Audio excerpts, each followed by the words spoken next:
নিযুক্ত সন্দীপ ঘোষ অভিজিৎ মণ্ডল জামিন পেল সরকার, তোমার জবাব দাও। বেতন বৈষম্য নিয়ে রাজপথে নার্সরা দীর্ঘদিন আবেদন নিবেদন করার পরেও বেতন কাঠামোর পরিবর্তন হয়নি নার্সদের, তাই তারা রাস্তায় নেমে প্রতিবাদ মিছিল এবং স্বাস্থ্য ভবনে ডেপুটেশন দেন।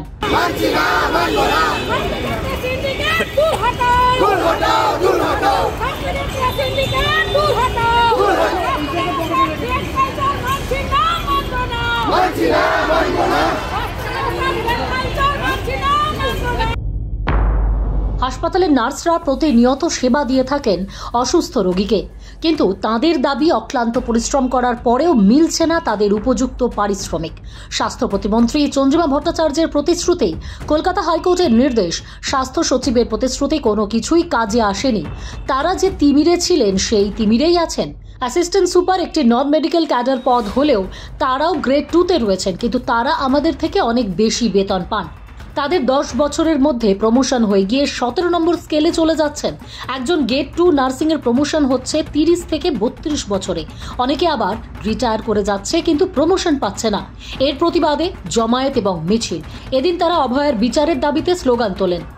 আমরা যবে থেকে আন্দোলনটা করছি তারপর থেকে আজও পর্যন্ত কেউ কোনোদিন অস্বীকার করেনি যে আমাদের এই বেতন বৈষম্যটা আছে বলে। প্রত্যেকেরই বক্তব্য যে এটা খুব যুক্তিযুক্ত দাবি, কিন্তু সেই দাবিটা এখনো মিটছে না। আমাদের কাছে স্বাস্থ্যমন্ত্রী মাননীয়া চন্দ্রিমা ভট্টাচার্যের প্রতিশ্রুতি আছে, আমাদের কাছে হাইকোর্ট চিফ জাস্টিসের অর্ডার আছে যে উনি বলেছিলেন যে আমাদেরটা 3 মাসের মধ্যে মিটিয়ে দিতে। তারপরে প্রিন্সিপাল সেক্রেটারি বলেছেন যে আমাদের স্কেল রেকমেন্ড করে ফিনান্সে পাঠানো হয়েছে। এত কিছুর পরেও আমরা কিন্তু যেখানে ছিলাম সেখানেই আছি। এই বৈষম্য হচ্ছে এই স্টেটেরই গ্রেড 2 যে গভর্নমেন্ট এমপ্লয়ি আছে আদার দেন নার্সিং স্টাফ, এই গ্রেড 2 থেকে এবং ওপর পর্যন্ত আমাদের যা স্কেল তা অনেক কম অন্যান্য গভর্নমেন্ট এমপ্লয়িদের থেকে। এদিন তারা সল্টলেকের করুণাময়ী থেকে মিছিল করে স্বাস্থ্য ভবনের উদ্দেশ্যে যান, কিন্তু স্বাস্থ্য ভবনে পৌঁছানোর আগেই আটকে দেয় পুলিশ। এদিন তারা আরও দাবি করেন তাদের নিরাপত্তা সংক্রান্ত বিষয় নিয়ে সরকার ভাবছে না। তারা সবসময় নিরাপত্তাহীনতায় ভোগে। আর্থিক বৈষম্য যেমন রয়েছে তেমনি নিরাপত্তার অভাবও রয়েছে। তাই প্রশাসন যথোপযুক্ত ব্যবস্থা না নিলে আগামী দিনে তারা কর্মবিরতির পথেও হাঁটতে পারেন বলে জানিয়েছেন আন্দোলনকারী ইউনিটির সম্পাদক ভাস্বতী মুখার্জি।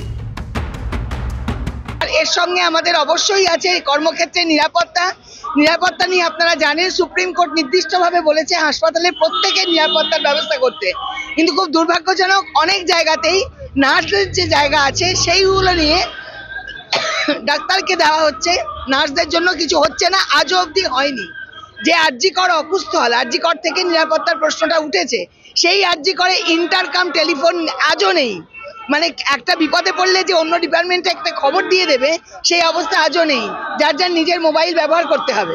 তাহলে এই পরিস্থিতির মধ্যে আমরা কাজ করছি এবং আমাদের প্রমোশনের অবস্থাও খুবই খারাপ, আর তার সঙ্গে বেতন বৈষম্য মেইন। তারই সঙ্গে আমাদের অবশ্যই অন্যতম দাবি অভয়ার ন্যায় বিচার, কারণ অভয়া কাণ্ডের প্রথম দিন থেকে নার্সেস ইউনিটি লড়াইতে আছে এবং যে জঘন্যভাবে তাদেরকে আড়াল করা হচ্ছে এরও প্রতিবাদ।